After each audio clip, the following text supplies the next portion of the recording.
آپ اسکرین پر جو ویڈیو دیکھ رہے ہیں یہ ٹرین کی ہے۔ یہ ٹرین کے ایک ڈبے میں اوپر والی سیٹ پر ایک شخص بیٹھا ہوا ہے اور آگ کی دیے کی پوجا پاٹ کر رہا ہے، آگ جلائے ہوئے ہیں۔ لیکن اگر اس کے خلاف کوئی مسلمان ہوتا کہ جس کی سیٹ بک ہوتی، ریزرو ہوتی، اور پھر وہ مسلم شخص اپنی سیٹ پر جو ہے جسے بیٹھنے کی لیٹنے کی پوری آزادی تھی، اور لیکن وہ مسلم شخص اگر بائی چانس اتفاقاً سکون و اطمینان کے ساتھ میں نماز پڑھتا تو شاید اب تک اس کے خلاف کارروائی ہو جاتی، ہندو سنگٹھن، ہندو تنظیمیں اور ہندو جماعتیں کھڑی ہو جاتی، اس کے خلاف کارروائی ہو جاتی اور اسے جیل میں بند کر دیا جاتا، اسے گرفتار کر لیا جاتا، اور ہو سکتا تھا کہ شاید سوشل میڈیا پر اس کی ایسی ویڈیو بھی آ جاتی کہ جس میں وہ لنگڑاتے ہوئے چلتا، کہ جس میں اس کو تکلیف دینے کے بارے میں جو ہے بتایا جاتا۔ تو یہ ہمارے ملک میں ہو رہا ہے۔ لیکن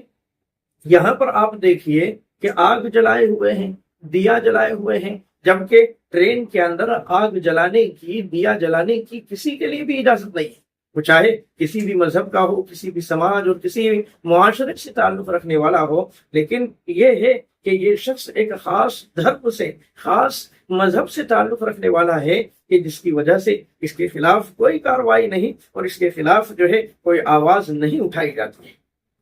اگر اس کے برخلاف عبدل ہوتا، کوئی بھی ایسا کام ہو، کوئی بھی ایسا عمل ہو، تو عبدل کے خلاف فوراً کارروائی ہوتی ہے۔ جیسے ہم نے جنتر منتر پر پروٹیسٹ کرنے والے جو اسٹوڈنٹ تھے، ان اسٹوڈنٹ کو کھانا کھلانے والا ایک جنید نامی شخص تھا کہ جس کا قصور اور جس کا جرم صرف اور صرف یہ تھا کہ جس نے بھوکے اسٹوڈنٹ کو کھانا کھلایا، جس نے بھوکے اسٹوڈنٹ کا سپورٹ کیا، ان کا ساتھ دیا، تو اسی جرم کی بنیاد پر کہ اس نے کھانا کھلایا، پانی پلایا، اس کے خلاف کارروائی ہو جاتی ہے۔ چونکہ وہ عبدل ہے، وہ مسلمان ہے، اندھ بھکتوں کو بتلانے کے لیے کہ دیکھو ہم نے عبدل کے خلاف کارروائی کی ہے، ہم نے عبدل کو ٹائٹ کرنے کی کوشش کی ہے۔ تو یہ ہمارے ملک میں ہو رہا ہے اور اس طرح کے حالات بنائے جا رہے ہیں۔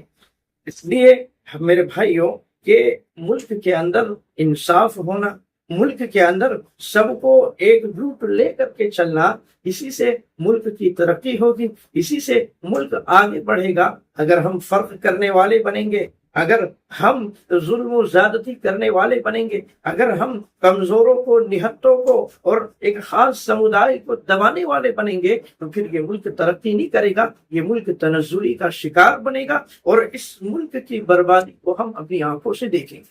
اس لیے اگر ہم یہ چاہتے ہیں کہ اس ملک کی ترقی ہو، یہ ملک جو ہے وکاس کی راہ پر چلے، تو اس اعتبار سے ہمیں چاہیے کہ اس ملک کی ترقی کے لیے ہم انصاف قائم کریں، اس ملک کے وکاس کے لیے ہم جو ہے ایک دوسرے کا سپورٹ کرنے والے، ایک دوسرے کے دھرم کا سمان کرنے والے بنیں، اور سارے کے سارے لوگوں کے ساتھ میں جو ہے برابری کا معاملہ ہونا چاہیے، انصاف سے کام لینا چاہیے۔ اور یہی جب ہمارے ملک میں پہلے ہوا ہے تو یہ ملک جو ہے ترقی کی راہ پر گامزن تھا، لیکن جب سے اس ملک میں ہندو مسلم ہونے لگا اور نفرت کی راجنیتی ہونے لگی اور جو ہے مسجد و مندر کے نام پر لڑایا جانے لگا، تو اس وقت سے یہ ملک تنزلی کا شکار بنتا جا رہا ہے اور یہ ملک جو ہے تباہی کی راہ پر گامزن ہوتا جا رہا ہے۔ اس لیے اس ملک کو بچانا اور اس ملک کو ترقی کی راہ پر لانا، تو یہ ہم سب کو ایک جٹ ہو کر کے کرنا پڑے گا، تب جا کر کے یہ ملک جو ہے ترقی کر سکتا ہے۔ اللہ سے ہم دعا کرتے ہیں کہ اللہ اس ملک کی شریروں کے شر سے اور فتین کے فتنوں سے حفاظت فرمائے۔